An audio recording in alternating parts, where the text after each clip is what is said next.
So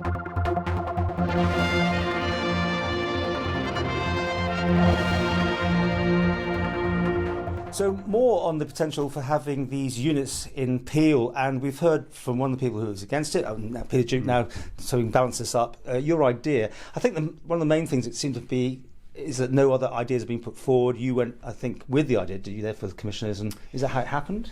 Yeah, our background to this obviously is the successful TT Village, which we did in 2019, and we'll be back this year, finally after 2 years of no TT, we'll be back with 168 cabins in Douglas on the old prison site near the grandstand. That seems to have been very popular with customers, and we were looking for additional sites because we've got general shortage of accommodation, not just for TT. Looking for other sites, and the cabins, of course, suit themselves very well to a site like Peel. We did have a look at Peel in 2019, in fact, and it seems to be a highly unused site. It hasn't had any major role for the town of Peel really for some time. The exercise equipment, I think, was on the after they levelled off the swimming pool closed in the 1980s. In 2011, I think it was. There was some exercise equipment put there, but that was removed. Sorry, that was removed in 2011. I understand. I think the skateboard stuff there, and the skateboard park basketball was created a few years ago. That in turn has fallen into disrepair, and I believe the commissioners don't have a plan to reinstate it. And when I approached them, I said, well, you seem to have nothing going on this site. It's the end of the prom, which seems to be the very quiet end. There's stacks of parking there, which we can see from photos from many years. On the Peel online site, you can see, midsummer, there's very, very few cars on that site. TT week, yes, immensely busy, Moggy Do in classic TT, and perhaps during the Peel, the Viking, when there's major events on 2 or 3 times a year, yes, it gets busy, but typically that is a very quiet end of the prom. So it seemed to have all the attributes someone would look for, and an opportunity to add something to Peel. From a marketing point of view, we see Peel as basically undersold. It's a great resort. It's benefited, obviously, having its marina, which has encouraged restaurants to start up. And they're in the whole of the west of the island. We've been in the travel business 2 or 3 years now, but in the whole of the west of the island, there's only 97 serviced beds registered, which is the lowest proportion anywhere on the island. But let's come in there, because obviously those people could be affected, though, because they're not going to be maybe always full, and that could pull people from their if any are empty, our travel manager would love to hear from them, because we're looking for beds. So we'd love to hear from anybody. We've spoken to even the lady who has some units on the prom, to a couple of self-catering units. Fully booked, of course, TT week. That's not too hard to sell that. But the rest of the year is booking up extremely well, and almost fully booked. We've checked a few other places, and they're pretty busy. The general pattern of bookings on the island during the sort of pandemic, it came alive really towards the end of last year. A lot of staycation, which could well be there this year, I think, as well. The demand is there for accommodation. The west is really, really poorly served. 97 beds, if you fill them all, they'd barely fill one pub, and there's sort of 7 or 8 pubs and several good eating establishments in the west of the island, and particularly in Peel. But are you putting in things like a cafe or things like that as part of the plan? What we do, what seemed to work during the TT, was we have a marquee, which is an all-day teas and coffees and so forth, some comfortable chairs, and if you want to watch a video, yes, you can. But we provide a fairly good quality continental breakfast. And that seemed to suit even our corporate guests. But do you think put money into Peel? I mean, that's the thing. We're going to do continental breakfast. There is a cafe adjacent at the bowling green, and they do a very fine full fry-up, and I think that will suit some guests. And we're not talking vast numbers of guests here, of course. I did mention there might be 90 people looking for a breakfast, and that was really, with only a few covers, that wasn't the case. But the continental breakfast obviously is just the basic service of that people would expect, and we can deliver that to the room if necessary, if people want to isolate in any way or keep out of the way. So we think that the attractiveness of staying in Peel, right by the seafront, being able to enjoy the promenade and some of the pubs, the cafes, the ice cream, and above all, some of the very nice restaurants.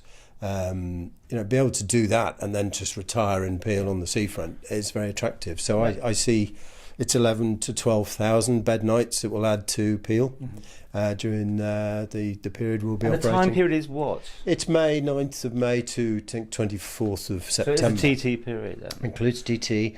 We want to be in business if we can for the Manchester National Rally, which is on the 13th, 14th. We can certainly sell the space there. And yes, and get it going. May is fantastic in the Isle of Man. Peel will be great, and we want to get busy. The graphics show it looking like beach huts, but they're actually the containers on it, which you've been using here in Douglas. Then. Yes, I mean they're not contained. They are custom made. There's 4,000 of these plus in use in UK at the moment. A lot of them are at universities, being used for university accommodation. Hospitals have been using them actually as staff accommodation. The ones we have over for the TT tend to find their way down to Glastonbury for the artists. They are a self-contained room, and they are built in the north of England, as it happens, Oldham.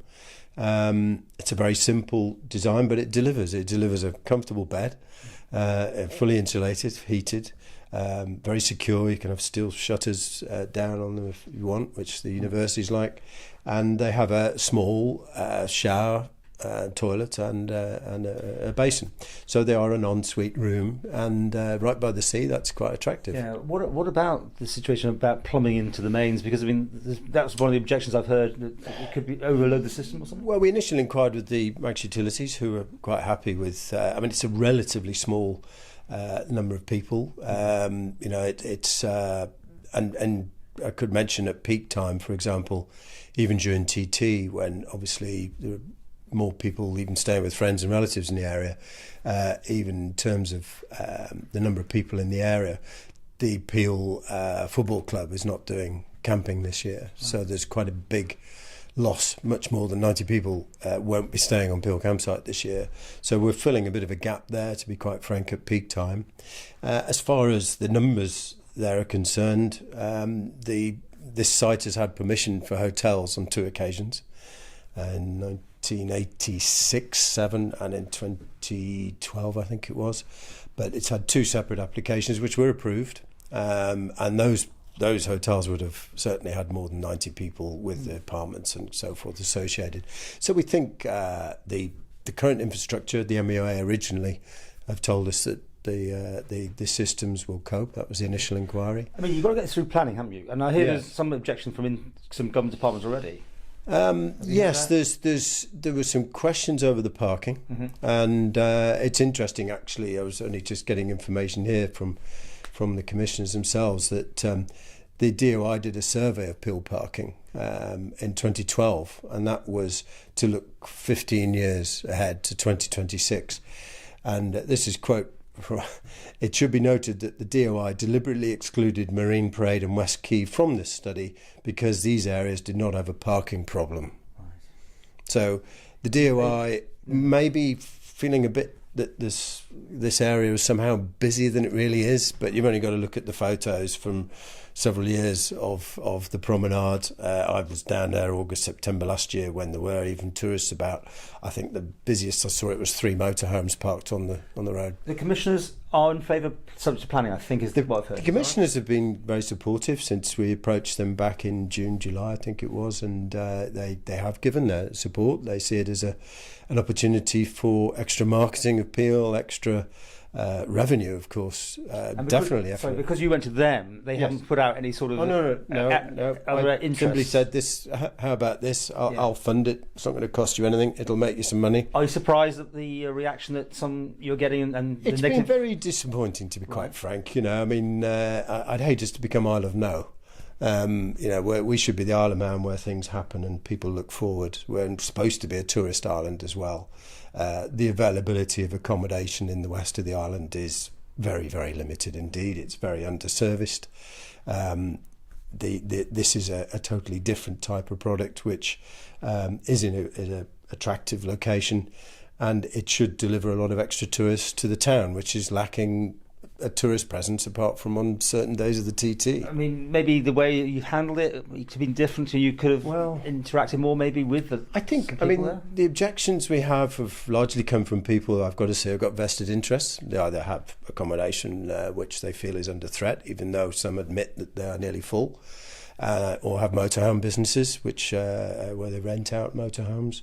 There have been plans and ideas put forward to, I understand, for motorhome parking in that area, but I think this would be a much more satisfactory solution as a tourist development. The whole site is zoned for tourism, not for recreation. Must make that clear, and again was made clear by inquiries with planning. The area is zoned for tourism. We believe this is a valid tourist project and a great place which is under-marketed and is a great resort. Okay, finish with the clock is ticking here, and planning. Yeah. You think you've got enough time to get this sorted, or will it be maybe something you may have to happen next year? If it doesn't go past planning fairly, soon, it's not going to be possible to make it happen this year. You've got to start booking all the and stuff. It would be a shame really if some worries that people in the town may have that can be addressed can't be sort of seen in a positive way, shall we say, and sensible solutions found to whatever concerns there are. And is there anything you can change in your planning to alleviate any worries? I mean, less density, or I don't know, No, I mean we certainly can accommodate motorcycle parking on the site adjacent to the cabins during TT. We believe that's possible. That's a suggestion which has come forward to ease the peak days of TT. Quite a lot of our customers do fly in, and we do transfers, and all our package customers get a free Go Explore thing in their package. So we do get quite a lot of people who just travel around on the buses. So in terms of parking worries, I don't think those will be an issue at all for the town. And overall, sorry, only because of time, Right. will you be seeing this as extra people coming to the Isle of Man rather than just robbing Peter to pay Paul in that sense? Absolutely, yeah. I mean, you being a travel agent now as well. So. Yes, 70% of all the people who came to the TT with us were first timers, Right. And we believe we have quite reasonable marketing ability to reach out to people who have maybe heard about the Isle of Man and never been here.